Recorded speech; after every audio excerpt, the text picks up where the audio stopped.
दीपिका माहेश्वरी जी, भोपाल से। राधे राधे महाराज जी।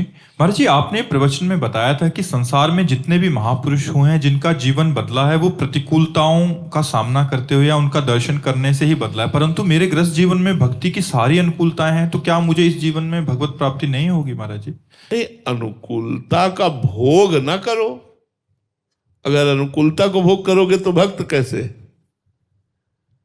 अनुकूलता का भोग नहीं। हमारे पास अनुकूलता ये ठाकुर जी की सेवा के लिए, पति पुत्र परिवार सब सही है, खूब खान पान की व्यवस्था है, तो खूब ठाकुर सेवा करो, संत सेवा करो, गरीबों की सेवा करो, बीमारों की सेवा करो, परिवार की सेवा करो, नाम जप करो।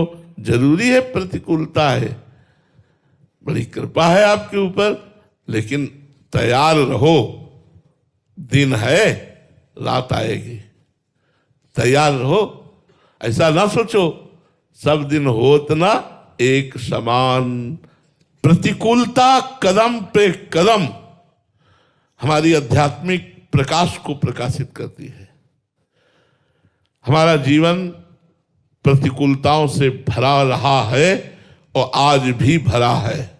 कि आपको तो अभी छोड़ देना चाहिए महाराज। अब उनको हम क्यों कहें? उनकी इतनी कृपा है कि ऐसी प्रतिकूलता में भी वो सत्संग करवा रहे हैं, ऐसी प्रतिकूलता में भी वो भागवती दिनचर्या चलवा रहे हैं। आपकी जय हो प्यारे, आपका मंगल हो प्यारे, आप सुखी रहो प्यारे। आपने बहुत कृपा की है, बहुत कृपा हमारे ऊपर है। ये तो हम आपको दर्शन करा रहे, बकाया हमें प्रतिकूलता का बोध नहीं है।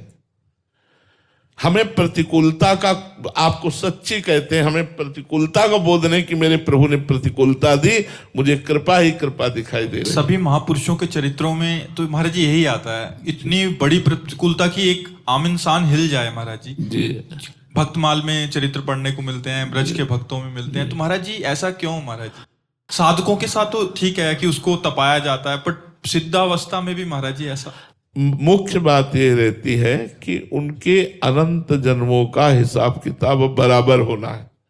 अब उनका आखिरी जन्म है और देह से उनका कोई संबंध रह नहीं जाता, तो फटाफट देह में प्रतिकूलता के ऊपर प्रतिकूलता दे दे करके अनंत जन्मों का हिसाब ठाकुर जी निकाल देते हैं और वो भगवान के धाम को चला जाता है।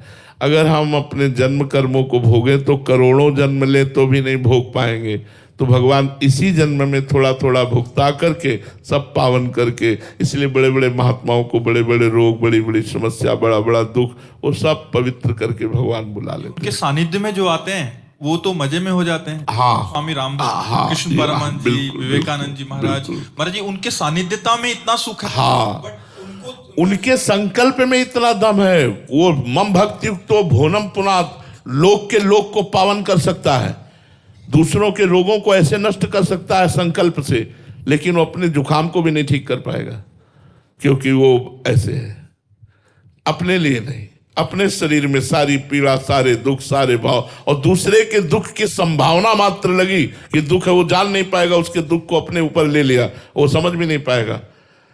सब अगर समझ जाए तो फिर और उनके लिए बिक जाए कि हमारे को इतना प्यार करते हैं, समझने ही नहीं देते संत महापुरुष, और दूसरे के प्रारब्ध को लेकर अपने शरीर में भोग करके, अपने शरीर के प्रारब्ध को भोग करके और भगवान के धाम को जाते हैं। इसलिए संतों को सबको ही नमन करता है कि वो दूसरों के पापों का नाश करते हैं, दूसरों के प्रारब्ध को स्वयं भोगते हैं और भगवान को रिझा करके, भगवान के यश का गान करके, भगवान में परम तृप्त होते हैं, आनंदित होते हैं, शरीर छोड़ते हैं। महाराज जी इसमें एक, जैसे महाराज जी महापुरुष जन के जो सानिध्य में रहते हैं, जो उनके आगे कोई उनके कष्ट आए सामने किसी शरणागत के यहाँ, तो वो महापुरुष इतने कृपालु हैं कि उनका समाधान कर देते हैं, अगर वो भी सही नहीं है तो।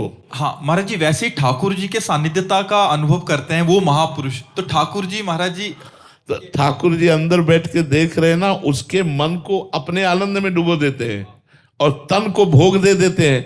तो तन में, जैसे डॉक्टर यहाँ ऑपरेशन करता है तो यहाँ शून्य का सुई लगा दिया, अब उसको पता है कि जो मैं चाकू मार रहा हूं इसमें इसको बिल्कुल कष्ट नहीं होगा क्योंकि मैंने पहले शून्य कर दिया है। ऐसे ही भगवान अपने भक्त की इतनी ऊंचाई मन की कर देते हैं आनंद में कि भगवान को पता है कि मैं इसका ये दर्द दूंगा तो ये दर्द इसे परेशान नहीं करेगा, क्योंकि इसके मन को पहले से आनंद रूपी इंजेक्शन लगा चुके हैं। अब वो आनंद में मस्त है, दर्द है तो क्या है, कोई परेशानी नहीं।